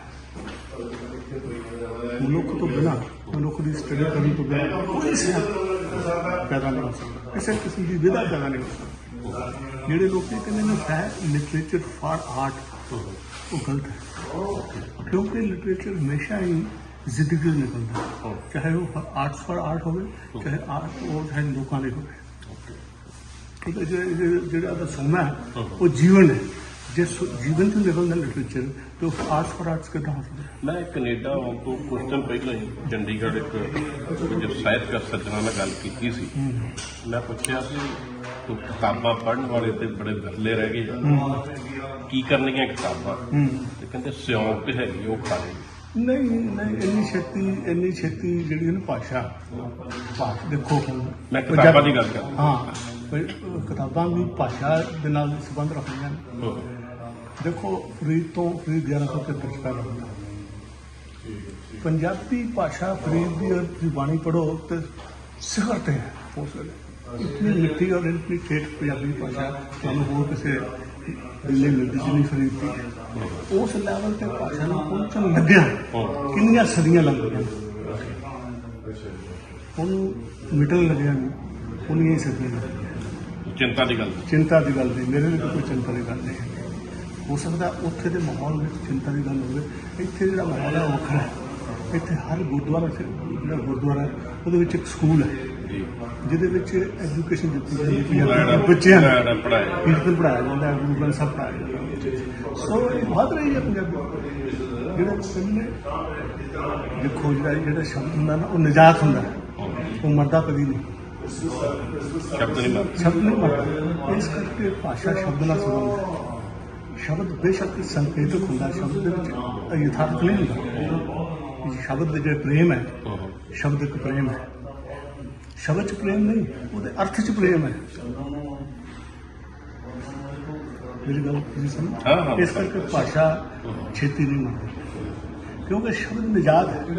ਜੇ ਭਾਸ਼ਾ ਦਾ ਨਿਵਾਸ ਨਾਸ਼ਵਾਨ ਹੋਵੇ ਫਿਰ ਛੇਤੀ ਮਰ ਸਕਦੀ ਹੈ, ਪਰ ਉਹਦਾ ਨਿਵਾਸ ਹੀ ਨਾਸ਼ਵਾਨ ਨਹੀਂ ਹੈਗਾ ਤੇ ਕਿਵੇਂ ਮਰ ਸਕਦੀ? ਮਰੇਗੀ। ਸੁਰਜੀਤ ਸਿੰਘ ਮਾਧੋਪੁਰੀ ਜਿਹੜੇ ਕੈਨੇਡਾ 'ਚ, ਸਰੀ 'ਚ, ਵੈਂਕੂਵਰ 'ਚ ਕਈ ਸੱਭਿਆਚਾਰਕ ਸਾਹਿਤਕ ਸੰਸਥਾਵਾਂ ਚਲਾ ਕੇ ਤੇ ਮਾਂ ਬੋਲੀ ਤੇ ਸੱਭਿਆਚਾਰ ਦੀ ਸੇਵਾ ਕਰ ਰਹੇ ਨੇ, ਔਰ ਕਈ ਵਾਰੀ ਸਟੇਜ ਤੇ ਇਹ ਏਦਾਂ ਦੀ ਹੇਕ ਵੀ ਕੱਢਦੇ ਆ ਜਿਹੜੀ ਤੁਹਾਡੇ ਮਨ ਨੂੰ ਟੁੰਮ ਜਾਂਦੀ ਹੈ। ਮਾਧੋਪੁਰੀ ਸਾਹਿਬ, ਹਾਲ ਕੀ ਹੈ ਕੈਨੇਡਾ 'ਚ ਆਪਣੀ ਮਾਂ ਬੋਲੀ ਦਾ? ਤੀਜੀ ਬੋਲੀ ਹੈ ਕੈਨੇਡਾ ਦੇ ਵਿੱਚ, ਪੰਜਾਬੀ ਦੇ ਝੰਡੇ ਗੱਡੇ ਆ। ਅੱਛਾ ਜੀ। ਹਾਂਜੀ, ਪੰਜਾਬੀ ਦਾ ਮਾਣ ਸਤਿਕਾਰ ਬਹੁਤ ਜ਼ਿਆਦਾ ਹੈ ਤੇ ਸਕੂਲਾਂ 'ਚ ਪੜ੍ਹਾਈ ਜਾਂਦੀ ਹੈ। ਅਤੇ ਇੰਡੀਆ ਦੇ ਵਿੱਚ ਉੱਥੇ ਪਤਾ ਲੱਗਦਾ ਵੀ ਜੇ ਕਿਸੇ ਸਕੂਲ 'ਚ ਕੋਈ ਪੰਜਾਬੀ ਬੋਲਦਾ ਤਾਂ ਉਹਨੂੰ ਜੁਰਮਾਨਾ ਹੁੰਦਾ ਹੈ। ਇੱਥੇ ਨਹੀਂ ਹੁੰਦਾ ਜੁਰਮਾਨਾ। ਇੱਥੇ ਤਾਂ ਖੋਲ੍ਹਿਆ, ਤੁਸੀਂ ਜਿਹੜੀ ਮਰਜ਼ੀ ਬੋਲੀ ਸਿੱਖ ਸਕਦੇ ਹੋ। ਇਸ ਧਰਤੀ ਨੇ ਸਾਨੂੰ ਬਹੁਤ ਕੁਝ ਦਿੱਤਾ, ਮਾਣ ਦਿੱਤਾ, ਤਾਣ ਦਿੱਤਾ, ਜ਼ਿੰਦਗੀ ਜੀਣ ਨੂੰ ਥਾਂ ਦਿੱਤਾ। ਬਹੁਤ ਮਾਣ ਮਿਲਿਆ। ਸਾਡੇ ਮਿਨਿਸਟਰ ਨੇ, ਸਾਡੇ MLA ਨੇ, ਸਾਡੇ MP ਨੇ, ਤੇ ਇਹ ਤੋਂ ਵੱਧ ਕੀ ਹੋ ਸਕਦਾ? ਮੈਂ ਕਹਿ ਸਕਦਾ ਕਿ ਜੇਕਰ ਗੁਰੂ ਨਾਨਕ ਸਾਹਿਬ ਨੇ ਬੂਟਾ ਉੱਥੇ ਲਾਇਆ ਤਾਂ ਪਲਦਾ ਬਾਹਰਲੇ ਮੁਲਕਾਂ 'ਚ ਪਲਦਾ ਵੀ ਇਦਾਂ ਵੀ ਜੇਕਰ ਕਿਸੇ ਗਵਰਨਮੈਂਟ ਦੇ ਵਿੱਚ ਤੁਹਾਡਾ ਡਿਫੈਂਸ ਮਿਨਿਸਟਰ ਸਰਦਾਰ ਹੋਵੇ, ਗੁਰਸਿੱਖ ਹੋਵੇ, ਤੇ MP ਜਿਹੜੇ ਸਾਡੇ ਉਹ ਸਰਦਾਰ ਹੋਣ, ਉੱਥੇ ਪਾਰਲੀਮੈਂਟ 'ਚ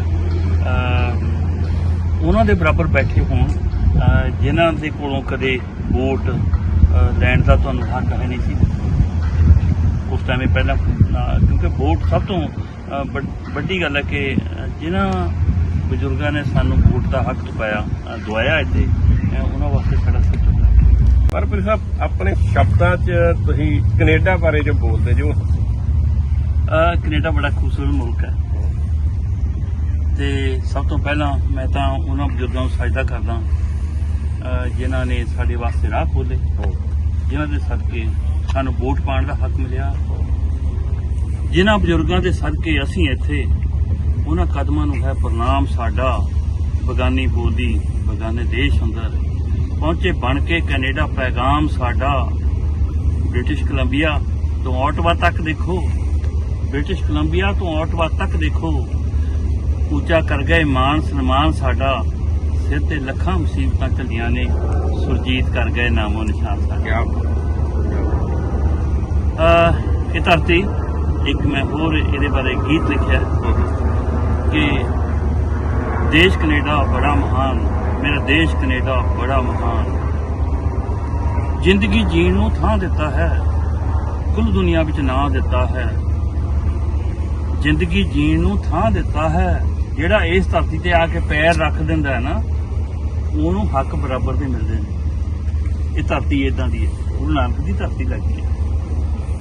ਜ਼ਿੰਦਗੀ ਜੀਣ ਨੂੰ ਥਾਂ ਦਿੱਤਾ ਹੈ, ਕੁੱਲ ਦੁਨੀਆ ਵਿੱਚ ਨਾਂ ਦਿੱਤਾ ਹੈ, ਕੁੱਲ ਦੁਨੀਆ ਦੇ ਨਕਸ਼ੇ ਉੱਤੇ ਉੱਚੀ ਕੀਤੀ ਸਾਡੀ ਸ਼ਾਨ।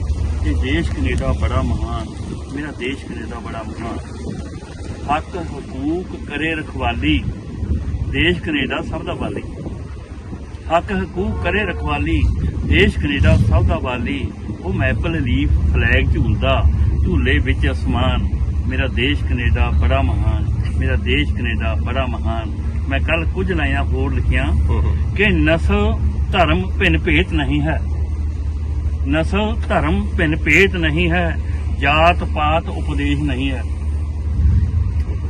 नस्ल धर्म भिन्न भेत नहीं है, जात पात उपदेश नहीं है, एक नूर ते सब जग उपजे, सब ने लोकी एक समान। मेरा देश कनेडा बड़ा महान, मेरा देश कनेडा बड़ा महान। सुरजीत रहे ये सच सरदारी, सुरजीत रहे ये सच सरदारी, इस दी होंद ते दिख नियारी। बहुत रंगे फुल्लां दी धरती, महकां बनदी है मुस्कान। मेरा देश कनेडा बड़ा महान, मेरा देश कनेडा बड़ा महान। मैनू रिकॉर्ड करवाना है, ਮੇਰੇ ਦਿਮਾਗ ਦਾ ਸੁਪਨਾ ਹੈ। ਨਰਮ ਸਾਹਿਬ ਇੱਕ ਦੱਸੋ ਤੁਸੀਂ, ਇਹ ਖੂਬਸੂਰਤ ਲਾਈਨਾਂ ਨੇ, ਸਾਰਾ ਕੁਝ ਠੀਕ, ਬੜਾ ਕੁਝ ਤੁਹਾਨੂੰ ਇੱਥੋਂ ਮਿਲਿਆ ਜੀ, ਪਰ ਕਿਤੇ ਮਾਧੋਪੁਰੀ ਸਾਹਿਬ ਨੂੰ ਕਿਤੇ ਚਿੰਤਾ, ਕਿਤੇ ਇਦਾਂ ਦਾ ਦਰਦ ਨਹੀਂ ਕਿਤੇ ਵੀ ਸਤੰਦਾ ਵੀ ਤੁਹਾਡੇ ਅੱਗੇ ਅਗਲੀ ਜਨਰੇਸ਼ਨ ਜਿਹੜੀ ਹੈ ਉਹ ਆਪਣੀ ਮਾਂ ਬੋਲੀ ਤੋਂ, ਆਪਣੇ ਸੱਭਿਆਚਾਰ ਤੋਂ ਟੁੱਟ ਜੂਗੀ? ਕਿਉਂਕਿ ਜਿਹੜੇ ਇੱਥੇ ਜੰਮੇ ਹੋਣਗੇ, ਜਿੰਨਾ ਮਰਜ਼ੀ ਜ਼ੋਰ ਲਾ ਲਓ, ਉਹ ਤਾਂ ਇੱਥੋਂ ਦੇ ਮਾਹੌਲ, ਇੱਥੋਂ ਦੇ ਸੱਭਿਆਚਾਰ, ਇੱਥੋਂ ਦੀ ਮਾਂ ਬੋਲੀ ਨੂੰ ਸਮਰਪਿਤ ਹੋ। ਬਿਲਕੁਲ ਠੀਕ ਹੈ ਜੀ, ਤੇ ਤੁਹਾਡੀ ਗੱਲ ਇਹਦੇ 'ਚ ਕੋਈ ਦੋ ਰਾਵਾਂ ਨਹੀਂ ਹੈ। ਪਰ ਤੁਸੀਂ ਇਹ ਦੇਖਦੇ ਹੋ ਜਿਹੜੇ ਇੱਥੋਂ ਦੇ ਬੋਰਨ ਬੱਚੇ ਹੈਗੇ ਆ, ਉਹ ਜਦੋਂ ਕਿਤੇ ਵਿਆਹ ਹੁੰਦਾ ਹੈ, ਉਹ ਗੁਰਦੁਆਰੇ ਆ ਕੇ ਲਾਵਾਂ ਲੈਣੀਆਂ ਮੰਗਦੇ ਆ, ਚਾਹੁੰਦੇ ਆ। ਗਾਣੇ ਵੀ ਪੰਜਾਬੀ ਸੁਣਦੇ, ਗਾਣੇ ਪੰਜਾਬੀ ਸੁਣਦੇ, ਪਾਉਂਦੇ ਵੀ ਭੰਗੜਾ। ਤੇ ਕਿਉਂਕਿ ਚਾਹੇ ਉਹ ਲਿਖ ਨਹੀਂ ਸਕਣਗੇ, ਮੈਨੂੰ ਇੰਨੀ ਉਮੀਦ ਸਾਰਿਆਂ ਕੋਲ ਨਹੀਂ, ਪਰ ਹਾਲੇ ਕਿ ਤੀਜੀ ਬੋਲੀ ਇਹ ਲੈਂਗੁਏਜ ਹੈਗੀ ਆਪਣੇ ਕੈਨੇਡਾ ਦੇ ਵਿੱਚ, ਇਹਨੂੰ ਮਾਣ ਮਿਲਿਆ ਬਕਾਇਦਾ। ਪਰ ਜਿਹੜਾ ਲਿਖਣ ਪੜ੍ਹਨ ਦੀ ਸ਼ਾਇਦ ਇੰਨੀ ਰੁਚੀ ਨਾ ਹੋਵੇ, ਪਰ ਬੋਲਣ ਦੀ ਤਾਂ ਹੈਗੀ ਆ, ਇੰਨੀ ਆਸ ਹੈਗੀ। ਹਾਂਜੀ, ਆਸ ਹੈਗੀ ਆ। ਪਰ ਸਾਰੇ ਮਾਂ ਪਿਓ ਉਹਨਾਂ ਤੋਂ ਆਸ ਵੀ ਕਰਦੇ ਆ ਕਿ ਆਪਣੇ ਬੱਚਿਆਂ ਨੂੰ ਘਰ ਵਿੱਚ ਜਿੱਥੇ ਰਹਿੰਦੇ ਆ ਉਹ ਆਪਣੇ ਬੱਚਿਆਂ ਨੂੰ ਪੰਜਾਬੀ ਬੋਲਣ, ਕਿਉਂਕਿ ਇੰਗਲਿਸ਼ ਤਾਂ ਉਹਨਾਂ ਨੇ ਸਿੱਖੀ ਜਾਣੀ ਹੈਗੀ। ਪਰ ਜੇਕਰ ਇੱਕ ਤੋਂ ਵੱਧ ਲੈਂਗੁਏਜ ਕੋਈ ਜਾਣਦਾ ਬੱਚਾ, ਉਹਨੂੰ ਸਪੈਸ਼ਲ ਇਨਸੈਂਟਿਵ ਹੈ ਕਿ ਉਹਨੂੰ ਜੌਬ ਛੇਤੀ ਮਿਲ ਸਕਦੀ ਹੈ, ਕਿਉਂਕਿ ਪੰਜਾਬੀ ਦੀ ਲੋੜ। ਬਲਵੰਤ ਸੰਘੇੜਾ ਜੀ, ਜਿਨ੍ਹਾਂ ਨੇ ਪੰਜਾਬੀ ਮਾਂ ਬੋਲੀ ਦੀ ਬਹੁਤ ਲਹਿਰ ਚਲਾਈ, ਉਹ ਕਹਿੰਦੇ ਵੀ ਭਾਵੇਂ ਇੰਡੀਆ ਪੰਜਾਬ 'ਚ ਨਾ ਹੋਵੇ, ਪਰ ਕੈਨੇਡਾ 'ਚ ਪੰਜਾਬੀ ਰੁਜ਼ਗਾਰ ਦੀ ਭਾਸ਼ਾ ਬਣੇ। ਬਿਲਕੁਲ ਠੀਕ ਹੈ ਜੀ, ਬਿਲਕੁਲ। ਸੈਕੰਡ ਲੈਂਗੁਏਜ ਜਿਹੜੀ ਜੇ ਉਹਨੂੰ ਪੰਜਾਬੀ ਆਉਂਦੀ ਹੈ ਤਾਂ ਉਹਨੂੰ ਜ਼ਿਆਦਾ ਅਪਰਚੁਨਿਟੀ ਹੈਗੀ ਹੈ, ਜੌਬ ਦੀ ਜ਼ਿਆਦਾ ਮੌਕੇ ਨੇ। ਹਾਂਜੀ, ਪਿਛਲੀ ਵਾਰੀ ਅਸੀਂ ਕੈਨੇਡੀਅਨ ਪੰਜਾਬੀ ਕਲਚਰ ਐਸੋਸੀਏਸ਼ਨ ਵੱਲੋਂ ਗੁਰਦੇਵ ਸਿੰਘ ਮੈਮੋਰੀਅਲ ਅਵਾਰਡ ਦਿੱਤਾ ਸੀ ਇਹਨਾਂ ਨੂੰ, ਸੰਘੇੜਾ ਸਾਹਿਬ ਨੂੰ। ਹਾਂਜੀ, ਸਾਨੂੰ ਮਾਣ ਹੈ ਉਹਨਾਂ ਤੇ ਕਿ ਬਹੁਤ ਚੰਗਾ ਕੰਮ ਕਰ ਰਹੇ। ਇਹ ਕੋਈ ਸੌਖੇ ਕੰਮ ਨਹੀਂ ਹੈ, ਪਰ ਜੋ ਕਰ ਰਹੇ ਤਾਂ ਮਤਲਬ ਬਹੁਤ ਚੰਗਾ ਕਰ ਰਹੇ, ਵਧੀਆ ਸੁਨੇਹਾ ਦੇ ਰਹੇ। ਬਾਕੀ ਅੱਜ ਤੁਸੀਂ ਦੇਖਿਆ ਕਿ ਮਤਲਬ ਚਰਨ ਸਿੰਘ ਉਹਨਾਂ ਦੀਆਂ ਜਿਹੜੀਆਂ 22 ਕਿਤਾਬਾਂ 2022 ਦੇ ਵਿੱਚ 22 ਕਿਤਾਬਾਂ ਇੱਕ ਦਿਨ 'ਚ ਇੱਕ ਰਾਈਟਰ ਦੀਆਂ ਕੇਂਦਰੀ ਪੰਜਾਬੀ ਲੇਖਕ ਸਭਾ, ਜਿਹੜਾ ਕਈ ਦਹਾਕਿਆਂ ਤੋਂ ਕੈਨੇਡਾ ਰਹਿ ਰਿਹਾ। ਬਿਲਕੁਲ ਜੀ। ਚਰਨ ਸਿੰਘ ਵਿਰਦੀ ਨੇ ਪੰਜਾਬੀ ਪੁਸਤਕਾਂ ਦੇ ਚੰਗੇ ਭਵਿੱਖ ਦੀ ਆਸ ਪ੍ਰਗਟਾਈ। ਸਮਾਗਮ ਵਿੱਚ ਵਿਸ਼ੇਸ਼ ਮਹਿਮਾਨ ਦੇ ਵਜੋਂ ਪੁੱਜੇ ਸਤਿੰਦਰਪਾਲ ਸਿੰਘ ਸਿੰਧਵਾ ਤੋਂ ਇਲਾਵਾ ਹਰਦਮ ਸਿੰਘ ਮਾਨ, ਪ੍ਰੋਫੈਸਰ ਕਸ਼ਮੀਰਾ ਸਿੰਘ, ਗਿਆਨ ਸਿੰਘ ਕੋਟਲੀ, ਸੁਰਜੀਤ ਕਲਸੀ ਆਦਿ ਨੇ ਵੀ ਪੰਜਾਬ, ਪੰਜਾਬੀ ਅਤੇ ਪੰਜਾਬੀਅਤ ਦੇ ਉੱਪਰ ਡੂੰਘੇ ਵਿਚਾਰ ਪ੍ਰਗਟ ਕੀਤੇ। ਸਮੂਹ ਲੇਖਕਾਂ ਨੇ ਆਪਣੀ ਮਾਂ ਬੋਲੀ ਨੂੰ ਕੈਨੇਡਾ ਦੇ ਵਿੱਚ ਹੋਰ ਬੁਲੰਦੀਆਂ ਤੇ ਪਹੁੰਚਾਉਣ ਦੇ ਲਈ ਯਤਨਸ਼ੀਲ ਰਹਿਣ ਦੇ ਉੱਤੇ ਵੀ ਜ਼ੋਰ ਦਿੱਤਾ। ਬਚਪਨ ਤੋਂ ਆਪਾਂ ਜਿੱਥੇ ਖੇਡੇ ਜਿੱਥੇ ਗਲੀਆਂ ਦੇ ਵਿੱਚ, ਗਲੀਆਂ ਦੇ ਵਿੱਚ ਖੇਡੇ ਬਾਟੇ, ਗਲੀਆਂ ਦੇ ਵਿੱਚ ਖੇਡੇ ਬਾਟੇ ਅੱਜ ਵੀ ਮਨ ਨੂੰ ਠੱਗਦੇ ਨੇ। ਨੀਲੇ ਪੀਲੇ ਚਿੱਟੇ ਕਾਲੇ ਬੜੇ ਪਿਆਰੇ ਲੱਗਦੇ ਨੇ। ਕਦੋਂ ਆਵੇਗੀ ਮੇਰੀ ਵਾਰੀ, ਕਦੋਂ ਆਵੇਗੀ ਮੇਰੀ ਵਾਰੀ, ਦਿਲ ਕਰੇ ਟੋਲਾ ਲਾ ਮੈਂ। ਰੂਹ ਪੰਜਾਬ ਤੇ ਧੜ ਪਰਦੇਸੀ, ਇਵੇਂ ਵਕਤ ਲਗਾਵਾਂ ਮੈਂ। ਰੂਹ ਪੰਜਾਬ ਤੇ ਧੜ ਪਰਦੇਸੀ, ਇਵੇਂ ਵਕਤ ਲਗਾਵਾਂ ਮੈਂ। ਠੰਡੀ ਪਿੱਪਲ ਦੀ ਸ਼ਾਨ ਲੱਭੇ ਨਾ ਉਹ ਪਿਆਰਾ ਜੀ, ਜਿਸ ਦੇ ਹੇਠਾਂ ਖੇਡ ਮੱਲ ਕੇ ਬਚਪਨ ਗੁਜ਼ਰਿਆ ਸਾਰਾ ਜੀ। ਵਿਛੜ ਗਏ ਨੇ ਮੇਰੇ ਹਾਣੀ, ਸਭ ਵਿਛੜ ਗਏ ਨੇ ਮੇਰੇ ਹਾਣੀ, ਕਿੱਥੋਂ ਲੱਭ ਲਿਆਵਾਂ ਮੈਂ। ਰੂਹ ਪੰਜਾਬ ਤੇ ਧੜ ਪਰਦੇਸੀ, ਕਿਵੇਂ ਵਕਤ ਲਗਾਵਾਂ ਮੈਂ। ਜੇਕਰ ਜੰਡ ਇਤਫਾਕ ਦੀ ਖੁੱਲ ਜਾਵੇ, ਨਾਲ ਮੰਤਰਾਂ ਨਹੀਂ ਮਿਸਾਲ ਮਚਦੀ, ਤੇ ਤੇਲ ਮੁੱਕਿਆਂ ਦੀ ਵਾਹ ਗੁਲ ਜਾਵੇ। ਉਹ ਲੱਖਾਂ ਯਤਨ ਕਰੀਏ ਮੁੜਨਾ ਪਵੇ ਭਾਂਡੇ, ਤੇ ਜੇਕਰ ਦੁੱਧ ਦਰਿਆ ਵਿੱਚ ਡੁੱਲ ਜਾਵੇ, ਮਾਰਿਆ ਮੂਲ ਨਾ ਮੁੱਕਦੀ ਕੌਮ ਕੋਈ। ਵੱਡਿਆਂ ਕੱਟਿਆਂ ਮੂਲ ਨਹੀਂ ਮੁੱਕਦੀ ਕੌਮ ਕੋਈ, ਤੇ ਢਹਿ ਦੇ ਜਬਰ ਜਹਾਨ ਦਾ ਭੁੱਲ ਜਾਵੇ। ਉਹ ਪਾਰਸ ਮਿਟ ਜਾਂਦੀ ਅੱਖਰ ਗਲਤ ਵਾਂਗੂ, ਸਿੱਧਵਾਂ ਮੁੱਕ ਜਾਂਦੀ ਅੱਖਰ ਗਲਤ ਵਾਂਗੂ। ਤੇ ਜਿਹੜੀ ਕੌਮ ਆਪਣੇ ਪਿਛੋਕੜ ਨੂੰ ਭੁੱਲ ਜਾਵੇ, ਜਿਹੜੀ ਕੌਮ ਆਪਣੇ ਇਤਿਹਾਸ ਨੂੰ ਭੁੱਲ ਜਾ। ਤੁਸੀਂ ਆਪਣਾ ਵਿਰਸਾ ਯਾਦ ਕਰੋ। ਮੇਰਾ ਸੂਰਜ ਵਿੱਚ ਹਨੇਰੇ, ਮੇਰਾ ਸੂਰਜ ਵਿੱਚ ਹਨੇਰੇ, ਕਦੀ ਆਵੜ ਵੇੜੇ ਮੇਰੇ। ਤੇਰੀ ਦੀਦ ਦੇ ਪਿਆਸੇ ਨੈਣਾਂ ਤੋਂ, ਤੇਰੀ ਦੀਦ ਦੇ ਪਿਆਸੇ ਨੈਣਾਂ ਤੋਂ, ਕਈ ਕਊਏ ਹੰਸ ਬਣੇ ਸਜਣਾ, ਕਈ ਕਊਏ ਹੰਸ ਬਣੇ ਸਜਣਾ। ਹਰ ਜ਼ਰੇ ਵਿੱਚੋਂ ਤੂੰ ਦਿਸਦਾ, ਹਰ ਜ਼ਰੇ ਵਿੱਚੋਂ ਤੂੰ ਦਿਸਦਾ। ਥਾਂ ਥਾਂ ਤੇ ਜ਼ਲਵੇ ਤੇਰੇ ਵੇ, ਕਦੀ ਆਵੜ ਵੇਲੇ ਮੇਰੇ ਵੇ। ਹਜ਼ੂਰ ਸੋਹਣਾ ਸੋਹਣਾ ਸੁਰਨਾ ਲਿਆ, ਸੂਰਜਾਂ ਦਾ ਭੰਡਾਰ ਕਨੇਡਾ, ਰੰਗ ਬਰੰਗੇ ਭਾਂਤ ਭਾਂਤ ਦੇ ਫੁੱਲਾਂ ਦੀ ਗੁਲਜ਼ਾਰ ਕਨੇਡਾ। ਫੁੱਲਾਂ ਦੀ ਗੁਲਜ਼ਾਰ ਕਨੇਡਾ, ਬੋਲੀ ਕਿੱਤਾ ਦੇਸ਼ ਧਰਮ, ਰੰਗ ਨਸਲ ਦਾ ਭੇਦ ਨਾ ਕੋਈ। ਬੰਦੇ ਦਾ ਤਾਂ ਬੰਦਿਆਂ ਵਾਂਗੂ ਹੁੰਦਾ ਹੈ ਸਰਕਾਰ ਕਨੇਡਾ, ਬੰਦੇ ਦਾ ਤਾਂ ਬੰਦਿਆਂ ਵਾਂਗੂ ਹੁੰਦਾ ਹੈ ਸਰਕਾਰ ਕਨੇਡਾ। ਦੀਨ ਧਰਮ ਤੇ ਸੋਚ ਅਕੀਦੇ ਫੁੱਲ ਆਜ਼ਾਦੀ ਮੌਜਾਂ ਮਾਨਣ, ਫੁੱਲ ਆਜ਼ਾਦੀ ਮੌਜਾਂ ਮਾਨਣ। ਆਪਣੇ ਰੰਗੀ ਵਸਦੇ ਰਸਦੇ ਸਾਰੇ ਸੱਭਿਆਚਾਰ ਕਨੇਡਾ, ਆਪਣੇ ਰੰਗੀ ਵਸਦੇ ਰਸਦੇ ਸਾਰੇ ਸੱਭਿਆਚਾਰ ਕਨੇਡਾ। ਇੱਕ ਨਿੱਕੇ ਨਿਆਣੇ ਦੇ ਬਹੁਤ ਦੋਸਤ ਹੈ, ਵੱਡੇ ਤੁਹਾਡੇ ਲੱਗੇ ਗਿਆ। ਇਸ ਕਰਕੇ ਉਹਨਾਂ ਬਾਰੇ ਆ ਕਿ ਸੋਹਣੀ ਸੋਹਣੀ ਸੂਰਤ ਇੱਥੇ, ਸਾਫ ਤੇਰੀ ਸੀਰਤ ਇੱਥੇ, ਨੰਨੇ ਮੁੰਨੇ ਮੁਸਕਣ ਬੱਚੇ ਲੱਗਦੇ ਫੁੱਲ ਬਹਾਰ ਕਨੇਡਾ, ਲੱਗਦੇ ਫੁੱਲ ਬਹਾਰ ਕਨੇਡਾ। ਜ਼ੁਲਮ ਤਸ਼ੱਦਦ ਬੇਇਨਸਾਫੀ ਰਿਸ਼ਵਤ ਦੀ ਕੰਸੋਲ ਹੈ ਇੱਥੇ ਦੋਸ਼ੀ ਨਾਲ ਵੀ ਪੁਲਿਸ ਮੇਰਾ ਕਰਦੀ ਹੈ ਵਿਵਾਦ ਵਿੱਚ